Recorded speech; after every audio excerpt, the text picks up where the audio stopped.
आज हम पढ़ रहे हैं गो टू स्टेटमेंट। वहां तक यार वो तो मैंने वीडियो अपलोड कर दिया है स्विच केस का, जो क्वेश्चंस वाले थे ना, जितने भी क्वेश्चन करवाए थे उसको स्विच केस क्वेश्चंस के नाम से मैंने अपलोड किए हैं यूट्यूब पे वीडियो। तो आज ना ठीक। वो छोड़ के उसका जो भी कोडिंग वाला क्वेश्चन था उसको भी मैंने किया है, तो वो देख लेना एक बार जाके। ओके दीदी। ओके दीदी। तो आज हम पढ़ेंगे गो टू स्टेटमेंट। ओके, तो कोई बता सकता है कि गो टू स्टेटमेंट होता क्या है? एक स्टेटमेंट से दूसरी स्टेटमेंट पे जंप होना हाँ करना। बिल्कुल सही है। एक तरह से उसमें जंपिंग होता है। हाँ जी हाँ जी हाँ जी, एक तरह से जंपिंग होता है। जैसे हमारा जैसे ही गो टू स्टेटमेंट है, ये लेबल है, उसके बाद ये पूरा ये सारा स्टेटमेंट के बाद बिल्कुल हमारा ये बिल्कुल यहाँ पर हमारा ये जंप कर जाएगा। ओके, इस लेवल पे एक हमारा दो तरह से होता है ये, या तो लेबल हो, ये तो हमारा फॉरवर्ड हो गया, और एक हमारा बैकवर्ड होता है गो टू लेबल। ठीक है, सारा स्टेटमेंट चलने के बाद ये हमारा यहाँ पर फिर से जंप होकर बैकवर्ड में, ये बैकवर्ड हो गया और ये हमारा फॉरवर्ड हो गया। तो इसमें देखो क्या होता है कि जैसे ही हमारा गो टू स्टेटमेंट है वो आया, उसके बाद वो लेबल पे तो आ जाता है, लेकिन जो लेबल होता है वो हमारा आइडेंटिफायर होता है। आइडेंटिफायर क्या होता है मैंने पिछले क्लासेस में बताया था, बोलना। आइडेंटिफाई जैसे करते हैं किसी भी चीज को, जैसे कि कोई भी वर्ड होता है उसे हम आइडेंटिफाई करते हैं एक तरह से, वैसे फिर भी थोड़ा सा और क्लियर करो। जैसे इंटीजर्स वगैरह जो हम देते हैं। नहीं यार, देखो क्या होता है आइडेंटिफायर, जो भी हम जैसे जो भी अल्फा न्यूमरिक वर्ड होता है, यानी कि अल्फा न्यूमरिक का मतलब हो गया जैसे हमारा नंबर 1, यानी कि कैरेक्टर। इसमें हमारा अल्फाबेट, ठीक है, अंडरस्कोर, और हमारा जो डिजिट होता है वो, जीरो यानी टू कि नाइन 0 to 9 जो भी डिजिट है वो हमारा यूज होता है इसमें। तो जो अल्फा न्यूमरिक होता है उसमें क्या होता है कि देखो इसमें दो कंडीशन होता है। पहला कंडीशन होता है कि आपका जो अल्फा जो आइडेंटिफायर्स है वो जो स्टार्ट होगा वो या तो अल्फाबेट होना चाहिए हाँ। या तो फिर या और फिर एक अंडरस्कोर। या तो ठीक है, अरे और इसमें हम कोई भी स्पेशल सिंबल यूज नहीं करेंगे, जैसे एम्परसेंट नहीं यूज करेंगे, डॉलर का साइन नहीं यूज करेंगे। ठीक है, तो सिंपली जैसे हमारा नंबर हो गया, नंबर 1 मैंने बताया कि ये हमारा, जैसे इसमें देखो यहाँ पर हमारा अल्फाबेट आ गया, यहाँ पर नंबर आ गया, लेकिन ऐसे जिसे देखो 1 नंबर कर दे रहे हैं तो फिर ये हमारा आइडेंटिफायर गलत हो जाएगा। लेकिन उसी तरीके से अगर हम यहाँ पर अंडरस्कोर नंबर लिख रहे हैं तो ये हमारा ट्रू हो जाएगा। ओके, अंडरस्कोर यूज हो सकता है, अल्फाबेट यूज हो सकता है स्टार्टिंग पे, लेकिन बाद में आप जो भी डिजिट्स है वो आप यूज कर सकते हो। ठीक है, ये हमारा लेबल में हमारा आइडेंटिफायर होता है। तो देखो ये हमारा जो एक सेकेंड, जैसे ही हमारा जो गो टू लेवल जैसे ही आता है वो बिल्कुल जो भी प्रोग्राम का कंट्रोल होता है वो बिल्कुल इस लेवल पे आ जाता है, और फिर ये हमारा एग्जीक्यूट करता है और इसके बाद वाला जो भी स्टेटमेंट है वो एग्जीक्यूट करेगा। तो इसमें ये गो टू स्टेटमेंट दो तरह का होता है, एक अनकंडीशनल होता है और एक हमारा कंडीशनल होता है। तो अनकंडीशनल से पता चल रहा है कि अनकंडीशनल में कोई भी कंडीशन नहीं होगा, जैसे ये जो ऊपर वाले सारे स्टेटमेंट जो भी सिंटैक्स है वो सारा हमारा अनकंडीशनल है, इसमें कोई भी कंडीशन नहीं है, विदाउट कंडीशन के ये बस आ रहा है, स्टेटमेंट सिक्वेंशियली चल रहा है, जहां पर भी गो टू लेबल आया, गो टू स्टेटमेंट आया, वहां पर हमारा जंप हो जाएगा। ठीक है, तो फिर चलो ये बात तो इतना तक तो समझ आया ना। तो इस प्रोग्राम में मुझे आउटपुट बताना। गो टू वाला में दीदी हम वॉइड यूज करेंगे, इंटीजर वाला नहीं यूज करेंगे ना? क्यों, ऐसा कैसे? ऐसे ऐसा कुछ नहीं है, हम तो जस्ट गो टू में तो हम तो बस वो वहां पर बस जंपिंग हो रहा है ना, उस स्टेटमेंट को देखो। ओके। अगर यहाँ पर हम वॉइड नहीं यूज करते तो ये तो बाय डिफॉल्ट ही इंटीजर को रिटर्न करता, जो हमारा सी प्रोग्रामिंग है उसमें वैसा होता है।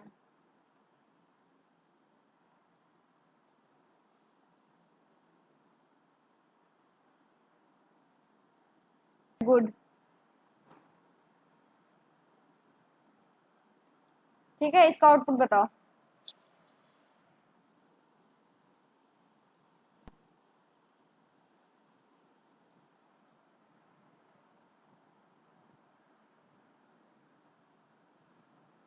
बस एक छोटा सा मेन का फंक्शन है, जो कॉन्सेप्ट सिखाया था बस वही इसमें देख रहे हैं।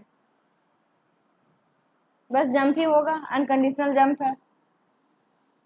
क्या होगा? The statement is existed. पूरा का पूरा आउटपुट बताओ ना।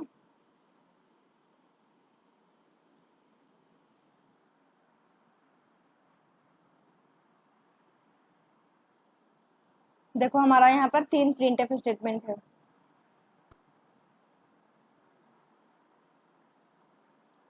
ऐसे गो टू स्टेटमेंट आजकल यूज नहीं करते यार, बहुत ज्यादा कॉम्प्लेक्स हो जाता है, ये लॉजिक को बहुत ज्यादा कॉम्प्लेक्स मतलब बिल्कुल बढ़ा देता है। तो इससे ज्यादा बढ़िया है कि कुछ और अलग स्टेटमेंट यूज कर लो।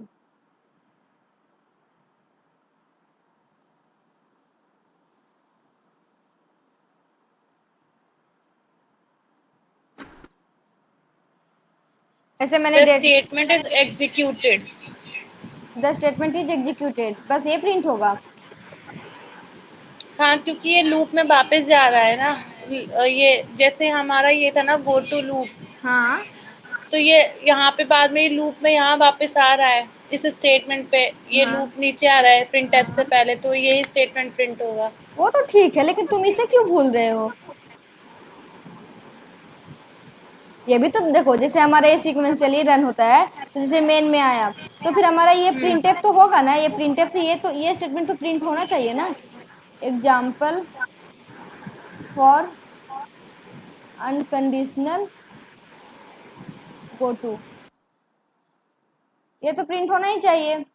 तो फिर जैसे ही ये हमारा ये स्टेटमेंट आएगा, ये जैसे ही लूप गो टू लूप आया, तब जाकर ये हमारा स्किप होकर ये वाला स्टेटमेंट स्किप हो जाएगा और ये हमारा यहाँ पर आएगा, एंड देन ये हमारा स्टेटमेंट प्रिंट होगा। देखो यहाँ पर हमारा न्यू लाइन है, तो हमारा नेक्स्ट, बोलो बोलो क्या बोलना था। मतलब दीदी, जो पहला स्टेटमेंट होगा वो प्रिंट होना ही होना है गो टू में, यार ऑब्वियस ही बात है कि जो है भी ना? इसके हाँ, बाद पहले, सीक्वेंस से। हाँ जो भी इसके पहले वाले स्टेटमेंट्स होंगे, कुछ भी स्टेटमेंट हो, वो तो ऑब्वियस ही बात है, चलेगा ही चलेगा ना। तभी आगे कब चलेगा, नहीं तो आगे भी नहीं चलेगा, वो नहीं ठीक चलेगा। है। और देखो एक मैं बात बताती हूँ, यहाँ पर देखो, देखो यहाँ पर ये स्टेटमेंट हमारा स्किप हो जा रहा है, ठीक है, ये वाला स्टेटमेंट। अगर हम इसे प्रिंट करवाना चाहते हैं तो फिर क्या करते कि ये हमारा ये भी स्टेटमेंट हमारा मतलब तीनों का तीनों प्रिंट से जो भी स्टेटमेंट है वो सारा का सारा तीनों स्टेटमेंट हमारा प्रिंट होता है। ऐसा क्या करते, सोचो थोड़ा। यहाँ पे भी मतलब गो टू लूप लगाते सेकंड स्टेटमेंट में भी, कैसे? लूप लगा के, कहाँ जैसे पर? आपने यहाँ पे जैसे यहाँ मैं बता रही हूँ कहाँ पे लगाते, यहाँ पे लगाते, सेकंड यहाँ पे लगाते, यहाँ पे लगाते, यहाँ पे लगाते, कहाँ लगाते, कौन से नंबर पे? सेकंड सेकंड नंबर पे। दीदी एक क्वेश्चन।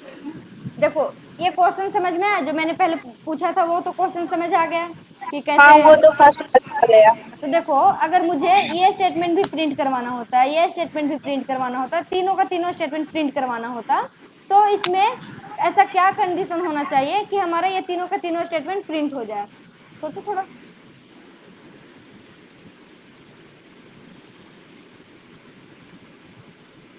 गो टू लेवल लगाते, अगर फॉरवर्ड में चल सीक्वेंस वाइज ही आता। लेकिन वो तो ठीक है ना, लेकिन कहाँ पर लगाना हाँ, है? वो नंबरिंग बता दो ना, जैसे 1 2 3 4 कहाँ पे लगाते? थर्ड पे लगाते थर्ड हैं। पे। थर्ड पे लगाते। हम्म ओके ठीक है, तो देखते हैं करके, फिर देखना चाहिए। जैसे हमने गो टू यहाँ पे लेबल लगा दिया, ओके, और देन हमने यहाँ पर फिर से एक लेबल लगाया, ओके। तो एक चीज देखो, मैं मिटा देती हूँ ताकि समझ में अच्छे से आए। लेकिन दीदी थर्ड वाले का तो बाद में है ना, तो वो सेकंड वाली प्रिंट कैसे करेगा स्टेटमेंट? अगर हम गो टू लेवल थर्ड पे लगाएंगे तो वो सेकंड पे लगना चाहिए ना। तो वही तो मैं पूछ रही हूँ ना कि कहाँ पे तो लगेगा। मैंने तो पहले आपसे बोला था सेकंड पे, तो आपने बोला था कि नहीं होगा। मेरा और आपका हर वक्त कंफ्लिक्ट होता है। तो सेकंड पे भी नहीं होगा ना। तो सेकंड पे मतलब फिर देखो ये जैसे, देखो जैसे मैं तुम लोग का करके दिखा रही हूँ कि कैसे तुम लोग जो सोच रहे हो वो गलत है या सही है, वो कॉन्सेप्ट क्लियर होगा ना इस तरीके से, इसलिए वो मैं बता रही हूँ। देखो जैसे तुम हाँ। अगर यहाँ पर गो टू लेबल लगाते, ठीक है, एक हमारा गो टू यहाँ पर लगा हुआ है, इसके लिए यहाँ पर हमारा लूप था, ठीक है। फिर यहाँ पर अगर गो टू लेबल इस यहाँ पर लगा रहे हो, तो फिर हमारा यहाँ पर भी लेबल लगाना पड़ता। तो देखो जैसे ही हमारा एक तो ये स्टेटमेंट प्रिंट हो जाता, ओके, ये स्टेटमेंट हाँ प्रिंट हो जाता है, पहला ये प्रिंट होता, देन हमारा यहाँ पर आता, तो ये जितना भी लेबल है और गोटू है ये पूरा का पूरा स्किप हो जाता, और फिर हमारा सिर्फ यही, फिर से हमारा यही स्टेटमेंट प्रिंट होता है, यानी कि जो भी आउटपुट आता है वो यही आता। ठीक है अनुराधा, अनुराधा ने ये बोला था शायद, समझ आया बात आपको?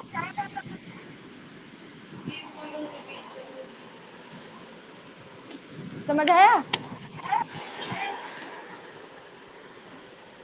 ठीक है हेलो, हाँ दीदी, क्या बोल रही है?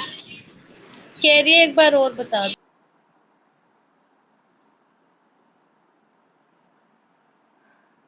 चलो क्वेश्चन मिट गया है।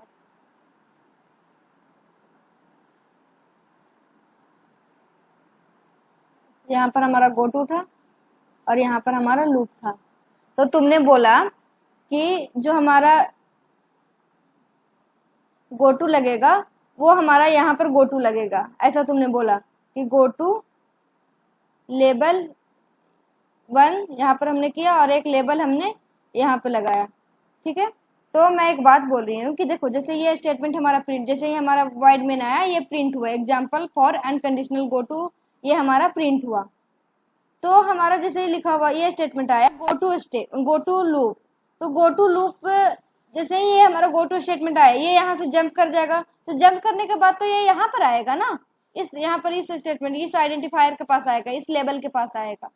तो इस लेबल के पास आएगा तो सिर्फ यही स्टेटमेंट हमारा रन होगा ना, इसके बीच तो हमारा जब ये चला ही नहीं, जब ये हमारा गोटू रन हुआ ही नहीं, तो फिर ये हमारा जंप कैसे होगा यहाँ पर? ये तो होगा ही नहीं, क्योंकि ये हमारा स्किप हो गया है, ये पूरा का पूरा स्किप हो गया ना, ये स्टेटमेंट भी हमारा स्किप हो गया और ये स्टेटमेंट भी स्किप हो गया। अब समझ आया? हाँ हाँ ठीक है, तो एक तिवारी तुमने एक बात बोला था कि चलो यहाँ पर नहीं लगाएंगे, सेकेंड में लगाएंगे, ऐसा बोल रही थी ना? हाँ दीदी। कि अभी भी आंसर सेम चेंज हो गया? नहीं, नहीं हुआ। ओके ओके ठीक, बट मैं सोच रही हूँ होगा क्या। ओके तो वही तो सोचना है ना कि जब लगा रहे हो उसके बाद आउटपुट देखो कि क्या हो सकता है, वही तो प्रिडिक्ट करना है, थोड़ा सा दिमाग लगाओ और सोचो कि क्या होगा। तो करके दिखाऊं या फिर कहाँ लगेगा वो बताऊं?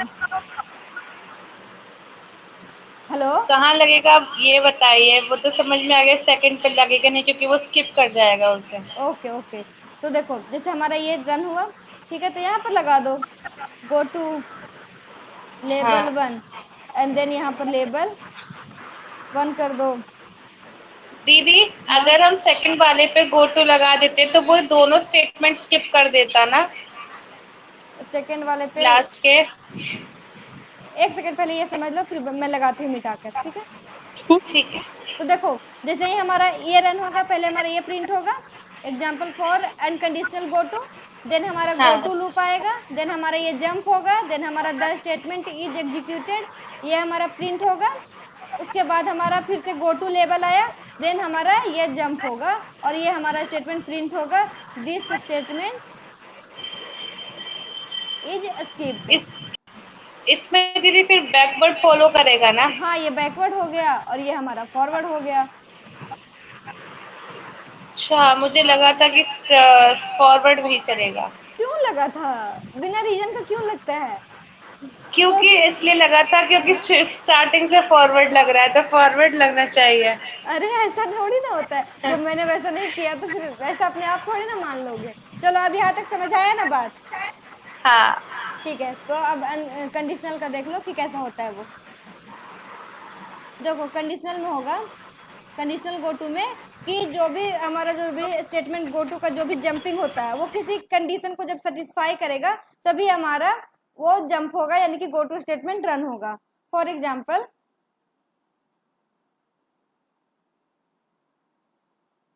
देखो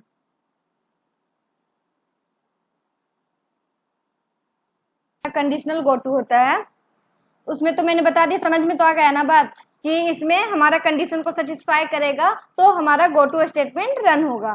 तो इसका मैं एग्जांपल दिखा रही थी कि देखो जैसे हमारा ये तो जो भी प्रोग्राम लिखते हैं उसका पहले का है इंक्लूड stdio.h देन हमारा void main, ठीक है। ठीक है दीदी। देन हमारा ये लूप आया, if 15 then a equal to a plus 1, then हमारा printf होगा, मान लो %d करके प्रिंट किया a, देन गो टू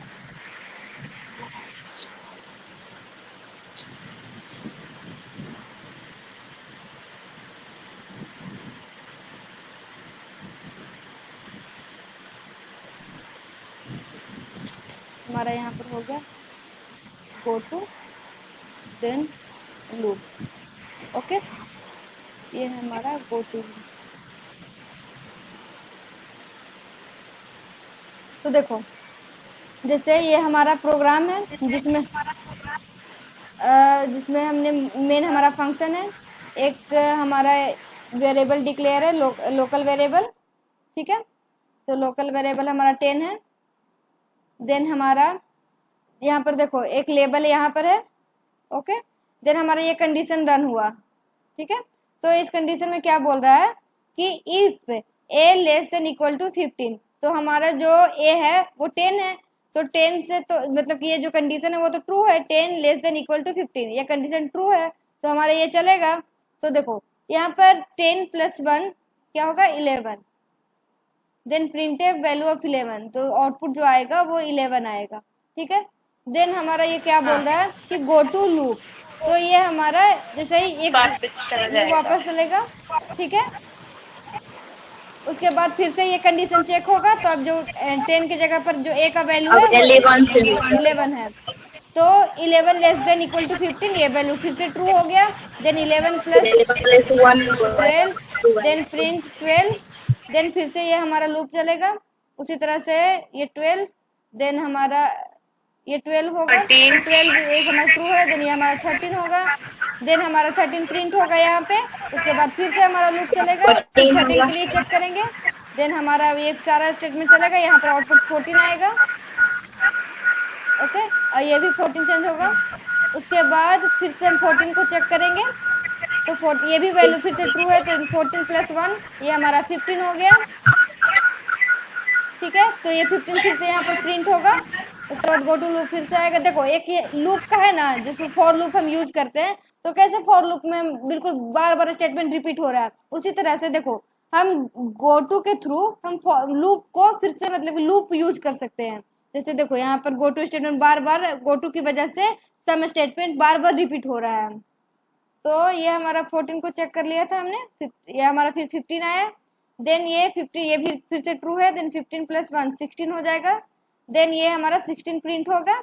उसके बाद ये फिर से यहाँ पर आएगा, देन हमारा 16 के लिए चेक होगा, देन ये हमारा फॉल्स हो जाएगा क्योंकि 16। उसके बाद ये हमारा इससे बाहर आ जाएगा। तो जो हमारा देखो आउटपुट कितना हुआ 11 12 13 14 15 16। वही अगर हमें इसके लिए फॉर लूप अगर चलाना होता तो क्या लिखते, फॉर देखो पहले इंट आई हमने डिक्लेयर कर देना था i इक्वल टू 10, ठीक है। देन आई या फिर सिर्फ डिक्लेयर ही करते, देन हमारा इंट आई होता, then i equal to 10, i less than equal to 15, then i plus plus and then हम यहाँ पर प्रिंट करवा देते जो भी हमारा percentage d print a, then हमारा स्टेटमेंट प्रिंट होते जाता। जो बिल्कुल देखो यहाँ पर हम गो टू के थ्रू, देखो मेन बात ये मैं दिखाना चाह रही थी, प्रिंट फॉर का इस्तेमाल इसलिए मैंने दिखाया कि देखो गो टू के कारण कितना सारा हमें स्टेटमेंट लिखना पड़ रहा है, लेकिन फॉर लूप से सिर्फ 2 स्टेटमेंट से हमारा काम बन जा रहा है कि नहीं। हाँ। तो बेटर है ना कि हम गो टू कितना कॉम्प्लेक्स बना रहा है हमारे प्रोग्राम को, और उस वहीं पर गो टू के छोड़कर अगर कोई और हम फॉर लूप हो गया, वाइल लूप हो गया, फिर कोई अदर स्टेटमेंट कोई अदर इंस्ट्रक्शन यूज करे तो वो सेम काम को वो कर सकता है। जैसे इस सेम काम को जो प्रिंट करवा रहा था उसको हमारा फॉर लूप ने कर दिया, तो बात तो सेम ही हो गया ना। हाँ ठीक है, समझ में आ गया। हाँ दीदी। ठीक है, तो हमारा ये गो टू स्टेटमेंट भी खत्म हो गया। यहाँ तक अगर बात समझ में आई तो ठीक है, नहीं तो फिर पूछो क्वेश्चन। आ गई दीदी। ओके, देन आज हम नया शुरू करेंगे, लूपिंग। देखो इसको तो मैंने बहुत बार यूज करके भी दिखाया, बहुत सारे क्वेश्चन में भी आया है, तो फिर मुझे बताओ कि ये होता क्या है। लूप तो जैसे कि ये वाला एक लूप चलता है, वही ना? तुम्हारा वॉइस ना ऑडिबल नहीं हो रहा है, या तो बहुत ज्यादा तेज आ रहा है या तो बहुत ज्यादा स्लो हो जा रहा है। दीदी हम लूप स्टार्ट करते हैं एक ही चीज को रिपीटिशन के लिए, जैसे हम कोई पैटर्न प्रिंट कराना हो या हमें कोई भी जैसे मैट्रिक्स वगैरह यूज करनी है, इसलिए हम फॉर लूप का यूज करते हैं, लूप स्टेटमेंट्स का। हाँ बिल्कुल सही बात है, यानी कि जो भी हम स्टेटमेंट को अगर रिपीटेशन करवाना हो या फिर कुछ वैसा प्रिंट करवाना हो या फिर वैसा यूज हो, तो फिर हम फॉर मतलब कि लूप का इस्तेमाल करते हैं। देखो यहाँ पर लूप में हमारा सिर्फ फॉर लूप नहीं है, यहाँ पर फॉर है, वाइल है, डू वाइल है, ठीक है, तो ये सारे लूप भी यूज होगा। तो लूपिंग स्टेटमेंट में ए loop is a sequence of instruction that is repeated until a certain condition is reached. ठीक है, तो हमने देखा था कि जैसे हमने फॉर लूप में ही i equal to 0, then i less than 10, i plus plus, और अगर हम इसे प्रिंट करवाते हैं, ठीक है, तो ये जो नंबर है वो 0 से लेकर 9 तक हमारा प्रिंट कर देगा। ये बात तो समझ में आ रही है? ठीक है, तो देखो अगर जैसे ही हमारा ये 9 हो गया, फिर जैसे ही हमारा ये 10 होगा, ऑब्वियस सी बात है i इक्वल टू 9 पे ये प्रिंट हुआ, देन i इक्वल टू 9 फिर से हमारा यहाँ पर आएगा, देन i इक्वल टू हमारा 10 होगा, ये प्लस प्लस होकर, तो 10 लेस देन 10, ये तो गलत है। ठीक है, तो जब हमारा एक अगर कंडीशन जब तक ट्रू है तब तक तो हमारा लूप चलेगा, लेकिन जैसे ही हमारा कंडीशन फॉल्स हो जाता है वो लूप से बाहर आ जाता है। ठीक है, यहाँ तक बात समझ में आई कि जो हमारा लूप में क्या होता है कि जब तक कंडीशन ट्रू है तब तक हमारा लूप चलेगा, जैसे ही कंडीशन फॉल्स होता है तो हमारा वो लूप से बाहर आ जाएगा, यानी कि वो बिल्कुल स्टार्टिंग कंडीशन जहां चेक होगा उससे बिल्कुल बाहर आ जाएगा, यानी कि आगे वाला स्टेटमेंट हमारा रन होगा। एक और बात, जैसे ये तो हुआ कंडीशन तक की बात, लेकिन अगर कंडीशन भी ट्रू है, हमारा लूप भी चल रहा है, लेकिन अगर ब्रेक स्टेटमेंट आ गया तो पर भी हमारा लूप से बाहर आ जाएगा। यहाँ तक बात समझ में आई? जैसे हमने कंडीशन ट्रू नहीं हो, अगर ब्रेक आ गया तब आ जाएगा लूप से बाहर। हाँ लूप से बाहर आ जाएगा। जैसे यहाँ पर इफ कंडीशन लगाकर या तो कुछ वैसा, या तो फिर हमने बस एक पे ही कुछ करना है, जिस तरह से मतलब कि वहां पर डिपेंड कर रहा है कि आप ब्रेक का इस्तेमाल किस तरीके से कर रहे हो इस बिटवीन द ठीक है। स्टेटमेंट। तो आगे मैं ब्रेक भी करवाऊंगी, तो आप यहाँ तक देखो कि जो हमारा लूप है वो जब तक चलता है जब तक हमारा कंडीशन ट्रू हो। ए loop is used with condition, ये बात बताया। The repetition is done until the condition is true, ये भी बताया। ए loop declare and execution can be done in the following page. देखो कोई भी लूप हो, चाहे फॉर हो, चाहे वाइल हो, चाहे डू हो, ओके, तो फॉर लूप को तो रूबरू करवा दिया मैंने, लेकिन वाइल लूप इस तरीके से होता है, जैसे int i, okay, i equal to 0, ये हमारा डिक्लेरेशन विद, दिख नहीं रहा है, नहीं दिख रहा? थोड़ा छोटा है, जूम। ओके ओके, अभी भी अब दिख रहा है ना सही से? नहीं, अब हाँ अब दिख रहा है। ओके, देन देखो मैं कहा थी, ठीक है, तो हमने फॉर लूप के लिए तो बताया था कि जैसे फॉर लूप के लिए तो पहले ही बता दिया था कि क्या होता है, लेकिन वाइल लूप के लिए देखो, अगर मुझे कुछ प्रिंट ही करवाना है तो पहले हमें इंटीजर i इक्वल टू 0, तो यहाँ पर देखो, यहाँ पर डिक्लेरेशन प्लस इनिशियलाइजेशन दोनों है, यानी कि देखो ये हमारा अगर इंट आई है वो डिक्लेयर है और i इक्वल टू 0, यानी कि i में जो वैल्यू असाइन है वो 0 है, यानी कि ये डिक्लेरेशन विथ इनिशियलाइजेशन है, तो i लेस देन 5 होता, ओके। और हम मैंने यहाँ पर कोई स्टेटमेंट प्रिंट करवाना होता है या प्रिंट है, तो देखो जब एक तो इसमें क्या बोल रहा है कि initialize loop with declare variable, तो हमने जो वैल्यू है आई, देखो यहाँ पर हमारे लूप में यूज हो रहा है, तो इस वैल्यू को डिक्लेयर करना जरूरी है और इसको इसमें कुछ वैल्यू भी असाइन करना जरूरी है, तभी तो देखो 0 लेस देन, यहाँ पर फिर हमारा एक कंडीशन हो जाएगा i प्लस प्लस। ठीक है, तो देखो 0 लेस देन 5 ट्रू है, तो हमारा यहाँ पर 0 प्रिंट होगा। देन हमारा ये इंक्रीज होकर 1 हो जाएगा, यहाँ पर पहले 0 था, देन i प्लस प्लस होगा, देन हमारा 1 होगा, देन 1 लेस देन 5, देन हमारा ये ट्रू हो जाएगा, तो फिर हमारा प्रिंट होगा 1। उसी तरह से ये i प्लस प्लस होता है, देन हमारा 2 होता है, देन 2 प्रिंट होता है। उसी तरह से 3 होता है, i प्लस प्लस होकर देन 3 प्रिंट होता है, 4 प्रिंट होता है। जैसे ही 5 आता तो यहाँ पर अगर 4 यहाँ पर 4 होता, ठीक है, तो 4 यहाँ पर हमारा 4 प्रिंट हुआ। उसके बाद i प्लस प्लस होकर 5 आता, तो 5 लेस देन 5 ये हमारा फॉल्स है। ठीक है, तो फॉल्स है तो वो हमारा प्रिंट नहीं होगा, यानी कि 0 0 1 2 3 4 यही बस प्रिंट हुआ। तो कहने का मतलब ये हुआ कि देखो किसी भी लूप में, चाहे फॉर लूप को भी मैंने पहले दिखाया कि जैसे इस लूप को भी चलाने के लिए पहले हमें इंट i को डिक्लेयर करना पड़ा, तो ये यहाँ पर डिक्लेयर हो गया, यहाँ पर सम वैल्यू असाइन हो गया, लेकिन यहाँ पर डिक्लेयर विथ इनिशियलाइजेशन साथ में हो गया। तो हम लूप को चलाने के लिए वैल्यू को डिक्लेयर और इनिशियलाइज दोनों करेंगे। देन हम एक कंडीशन लगाया, तो देखो यहाँ पर हमारा i लेस देन 10 है, ये कंडीशन हो गया। यहाँ पर हमारा i लेस देन 5 है, यहाँ पर भी हमारा कंडीशन हो गया। तो जब जब कंडीशन ट्रू होगा तब तक लूप चलेगा। एग्जीक्यूशन स्टेटमेंट इनसाइड लूप, ठीक है, तो जब भी हमारा लूप चलता है तो जो लूप के बीच में कर्ली ब्रेसेस के बीच में जो भी स्टेटमेंट होता है वो हमारा चलता है। यहाँ पर भी देखो कर्ली ब्रेसेस के बीच में जो भी स्टेटमेंट है वो हमारा रन हो रहा है। इंक्रीमेंट और decrement the value of a variable, ठीक है, तो देखो यहाँ पर हमारा इंक्रीमेंट हो रहा है, यहाँ पर भी हमारा इंक्रीमेंट हो रहा है। अगर हम i माइनस माइनस कर देते तो हमारा डिक्रीमेंट हो जाता है, या फिर i डिवाइड बाई 2 कर देते तो डिक्रीमेंट हो जाता, i इंटू 2 कर देते तो फिर ये हमारा इंक्रीमेंट हो जाता। ओके, तो डिपेंड करता है कि आप किस तरीके से कर रहे हो। तो यहाँ तक बात समझ में आई कि हमारा लूप ओके, तो देखो लूप हमारा दो तरीके से होता है, एक हमारा एंट्री कंट्रोल लूप होता है और एक हमारा एग्जिट कंट्रोल लूप होता है। तो एंट्री कंट्रोल लूप में क्या होता है बता सकते हो, नाम से कुछ पता चल रहा है? वाइल लूप होता है एंट्री कंट्रोल, जो एंट्री को कंट्रोल करता है किसी भी जो वैल्यू असाइन की होती है, और जो डू वाइल होता है वो एग्जिट कंट्रोल होता है। हाँ, ये तो सही है, एग्जाम्पल तो बिल्कुल करेक्ट है। इसमें हमारा फॉर लूप आएगा और वाइल आएगा, और इसमें हमारा डू वाइल आएगा।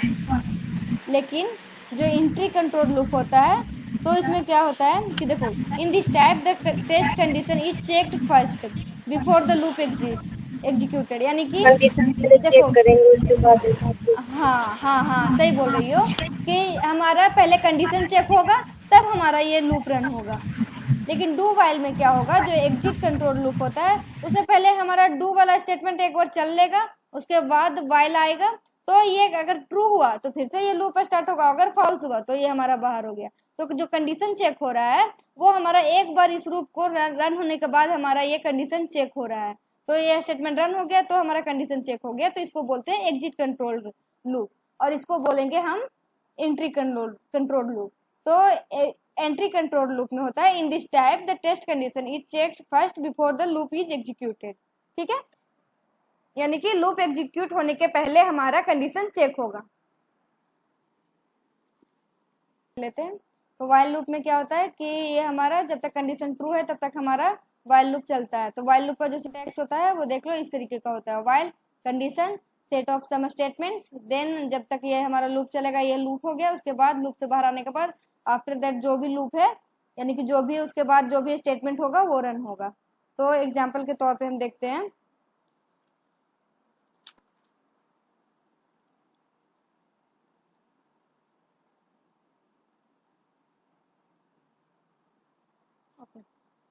तो दीदी हाँ जी, जैसे हम पैटर्न को प्रिंट जब कराते हैं तो ज्यादातर फॉर लूप का यूज करते हैं किसी भी पैरामिड या पैटर्न को। हम वाइल लूप का भी यूज कभी कर सकते हैं ना उसे प्रिंट? हाँ डिपेंड करता है कि आप कंडीशन कैसे यूज कर रहे हो। मतलब प्रिंट होगा ना अगर मैं करके देखूंगी तो? हाँ क्यों नहीं होगा, होगा जरूर होगा ना, लेकिन कंडीशन वो हाँ। वहाँ पर डिपेंड कर रहा है कि आप कंडीशन कैसे यूज कर रहे हो। मैं अभी क्लास के बाद करके देखूंगी ठीक है। फोन पे। ओके, तो देखो ये हमारा एक प्रोग्राम है जिसमें हमारा मेन फंक्शन है। यहाँ पर एक लूप नाम से एक हमने वैल्यू को इनिशियलाइज किया है। ठीक है, जैसे मैंने पहले ही बोला था कि जब भी हम किसी भी लूप को डिक्लेयर या मतलब जब भी यूज करते हैं तो हमारा देखो यहाँ पर वैल्यू डिक्लेयर विद इनिशियलाइजेशन हुआ है, और फिर हमारा यहाँ पर एक लूप है व्हाइल लूप। तो इसका आउटपुट बताना क्या होगा।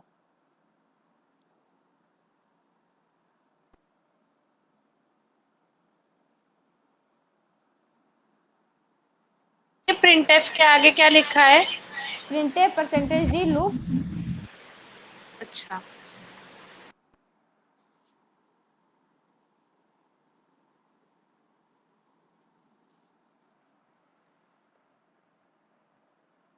सीधे 0 प्रिंट होगा, ओके, फिर 0 उसके प्रिंट बाद होगा। 1 प्रिंट होगा, ओके, फिर 1 होगा, फिर उसके बाद 2 होगा, फिर 3 होगा, 4 होगा, 5 होगा, 6 होगा, 7 होगा, 8 होगा, 9 होगा, एंड देन 10 होगा। 9 एक 10 होगा। ओके, ठीक है, सही बोल रही हो। इसको मैं देखती हूँ बाद में क्या प्रॉब्लम है। हेलो। हाँ दीदी। तो देखो फॉर लूप का तो हमने बिल्कुल बहुत सारा देख लिया है कि कैसा होता है।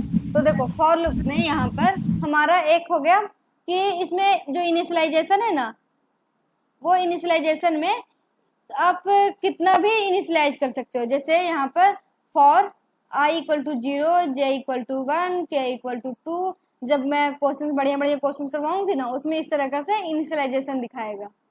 ठीक है, यहाँ पर ये हमारा कंडीशन हो गया। यहाँ पर जो भी अपडेशन मतलब यानी कि ये इंक्रीमेंट होगा इंक्रीमेंट या या डिक्रीमेंट कुछ भी डिक्रीमेंट हो। होगा। हाँ, फिर यहाँ पर हमारा जैसे देखो इसमें ध्यान से देखना कि देखो जैसे कोई भी जैसे लूप है, यानी कि फॉर सम स्टेटमेंट है, ये सम स्टेटमेंट है और ये सम स्टेटमेंट है। ओके, इनिशियलाइजेशन डिक्लेयर ये सब तो समझ में आ गया बात, लेकिन ये चलेगा कैसे वो मैं दिखाती हूँ। कि ये जो है, ये जो फर्स्ट वाला है, ये फर्स्ट इसको नाम दे देती हूँ, इसको सेकेंड और इसको थर्ड नाम दे देती हूँ।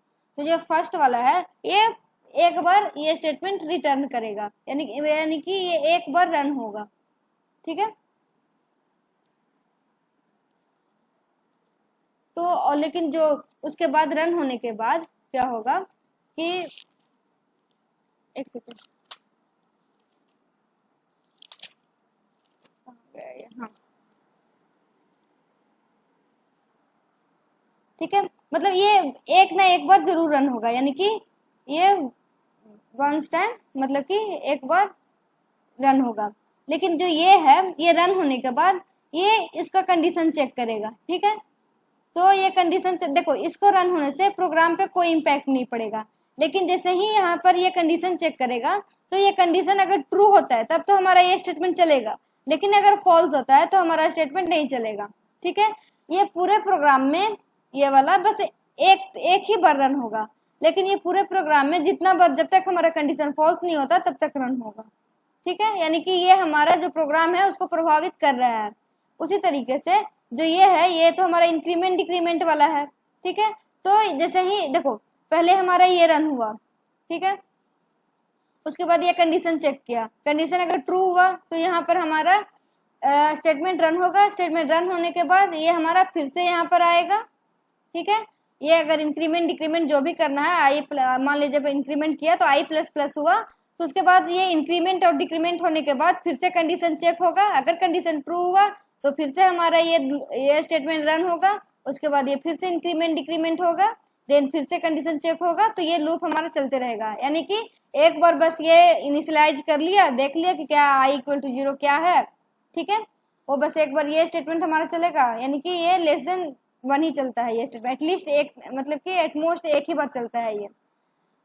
या तो कभी कभी ऐसा होता है कि आप इंट आई इक्वल टू 0 पहले ही कर दो। ठीक है, फॉर लूप के अंदर जो भी है इसको यहाँ पर कुछ लिखो ही नहीं, जस्ट कॉलन कर दो, तो ऊपर भी ये हमारा यहाँ पर बस ब्लैंक है तो ऊपर भी हमारा ये ट्रू रहेगा, मतलब कि ये हमारा सिंटैक्स जो है ये ट्रू है। तो इसमें क्या होगा कि बस ये एक बार रन होगा और कंडीशन चेक होगा, अगर कंडीशन ट्रू होगा तो फिर ये हमारा इस तरीके से लूप चलता रहेगा। बात समझ में आया? कोई कंफ्यूजन? बट ये सेम वेरिएबल के लिए ना i इज इक्वल्स टू 0, मतलब ये a जो है यहाँ लिखा हुआ सारा i है ना ये। हाँ वो तो डिपेंड कर रहा है ना, जैसे यहाँ पर i इक्वल टू 0 है, कंडीशन i के लिए कुछ और होगा, वो डिपेंड कर रहा है। यहाँ पर इंक्रीमेंट डिक्रीमेंट किस तरीके से हो रहा है वो डिपेंड कर रहा है। वो तो जब क्वेश्चन करेंगे तो समझ में आएगा। यहाँ पर ठीक है दीदी। ठीक है। हाँ तो मैंने in this loop structure more than one variable can be initialized. पहले ही मैंने बताया कि more than one variable initialize, जैसे i इक्वल टू 0 भी हो सकता है, j इक्वल टू k भी हो, j इक्वल टू 1 भी हो सकता है, k इक्वल टू 2, और एक के लिए कंडीशन चेक कर दिया i के लिए, देन i को इंक्रीमेंट कर दिया, या फिर हम j को यहाँ पर प्रिंट भी करवा सकते हैं, यानी कि कुछ भी करवा सकते हो यहाँ पर, बस यहाँ पर कंडीशन होना चाहिए। तो it can be more flexible than while loop and do while loop. Obviously बात है, फ्लेक्सिबल है, एक ही साथ एक ही बार हमारा जो लूप है यानी कि इनिशियलाइज भी हो रहा है, कंडीशन भी चेक हो रहा है, इंक्रीमेंट डिक्रीमेंट भी हो रहा है, यानी कि जो लूप है बिल्कुल एक ही स्टेटमेंट में हमारा बिल्कुल कॉन्साइज हो रहा है, यानी कि बिल्कुल पैक हो गया है। तो फिर हमारा जो ये है ये ज़्यादा फ्लेक्सिबल है हमारा वाइल से और डू वाइल से, इसलिए हम ज़्यादातर जो सीक्वेंस वगैरह होता है उसमें हम फॉर लूप को प्रिफर करते हैं यूज करने के लिए, जो भी हम सीक्वेंस प्रिंट करवाते हैं। ठीक है, ओके दीदी। ये एक हमारा अगला है एग्जिट कंट्रोल लूप। ये तो पहले ही पढ़ा दिया था कि एग्जिट कंट्रोल में क्या होता है कि हमारा एक बार लूप चलेगा उसके बाद हमारा कंडीशन चेक होगा। तो जो हमारा डू वाइल स्टेटमेंट है उसमें देखो ये सिंटैक्स है, यानी कि हमारा ये डू है, देन यहाँ पर सम स्टेटमेंट है, देन यहाँ पर हमारा वाइल है और कंडीशन। तो देखो जैसे ही हमारा यहाँ पर आया वैसे ही ये पूरा का पूरा एक बार चलेगा, फिर ये इस यहाँ पर आया तो अगर कंडीशन ट्रू हुआ, ठीक है, तो फिर से यहाँ पर आएगा और फिर से ये चलेगा, और अगर कंडीशन फॉल्स हुआ तो ये लूप से बाहर आ जाएगा। बस सिंपल सी, फॉल्स होने पे इधर और ट्रू होने पे इधर। समझ आया? ओके हाँ दीदी। तो फिर इसका क्वेश्चन भी कर लें, देखती हूँ क्वेश्चन दिख रहा है प्रोग्राम। यहाँ पर हमारा इंक्लूड स्टेटमेंट है, देन वाइड मेन है, देन एंटी। तो आउटपुट बताओ क्या होगा? 0 to 9 तक चलेगा। हाँ सबका तो सेम ही था, है कि नहीं? हाँ सबका जो भी मैंने सारा आउटपुट दिया है, जो भी वाइल हो गया, फॉर हो गया, डू वाइल हो गया, सबका जो भी मैंने प्रोग्राम दिया है वो चेंज था, वो लेस देन इक्वल टू के लिए था तो 10 के लिए भी चला था, ये सिर्फ लेस देन है। लेस देन इक्वल टू है ये इक्वल, अच्छा मुझे इक्वल तो दिख ही नहीं रहा था, तो 10 तक चलेगा। ओके, करके देख ले कैसे होगा। हाँ हाँ एक बार एग्जीक्यूशन देख लेते ताकि अच्छा रहे।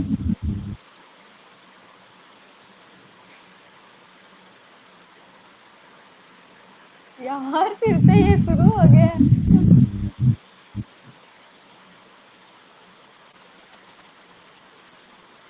ओके तो देखो हमारा x इक्वल टू 0 है, यहाँ पर हमारा प्रिंट हो गया आउटपुट 0, देन हमारा ये 1 हो जाएगा, यहाँ पर x प्लस प्लस होकर, then 1 less than equal to 10, ये ट्रू है, ठीक है। देन हमारा ये फिर से यहाँ पर आएगा, देन ये 1 हो गया था तो ये हमारा 1 प्रिंट होगा, देन 1 प्लस प्लस ये 2 हो गया, देन हमारा ये 2 चेक होगा, 2 लेस देन इक्वल टू 10, ये सही है, देन हमारा 2 प्रिंट होगा। उसी तरीके से जैसे ये 5 के लिए कर देते हो, ठीक है। तो ये 2 हो गया, 2 प्रिंट हुआ, उसके बाद 2 प्लस प्लस ये 3 हो जाएगा, then 3 less than equal to 5 है तो 5 के लिए यहाँ पर फिर से प्रिंट हो जाएगा, सॉरी ये हाँ ठीक है, तो ये हमारा 3 प्रिंट हो जाएगा, देन 3 प्लस प्लस ये 4 हो जाएगा, 4 लेस देन इक्वल टू, ठीक है। देन ये हमारा फिर से कंडीशन ट्रू हो गया तो ये फिर से प्रिंट होगा 4, ओके। तो 4 के बाद ये हमारा 4 प्लस प्लस ये हमारा 5 होगा, यहाँ पर भी हमारा 5 होगा, then 5 less than equal to 5, ठीक है, ये ट्रू है तो हमारा यहाँ पर 5 प्रिंट होगा, देन हमारा 5 प्लस प्लस ये 6 होगा, देन यहाँ पर देखो 6 इसको 5 ही लेना, 6 लेस देन इक्वल टू 5, तो 6 less than equal to false हो जाएगा, तो ये हमारा फिर जो लूप है वो हमारा बाहर आ जाएगा और फिर हमारा ये एंड हो जाएगा। तो जो 0 1 2 3 4 5, ठीक है, बस यही होगा। ओके, तो देखो ब्रेक का तो मैंने पहले ही बताया था कि ये जो लूप को होता है वो जैसे ही ब्रेक स्टेटमेंट आता है उसका बिल्कुल ये लूप से बाहर आ जाता है। कंटिन्यू में क्या होता है कि जब हम लूप को चला रहे हैं और जहाँ पे कंटिन्यू आया उसके बाद वो स्टेटमेंट हमारा स्किप हो जाएगा, उसके बाद फिर से लूप स्टार्ट हो जाएगा।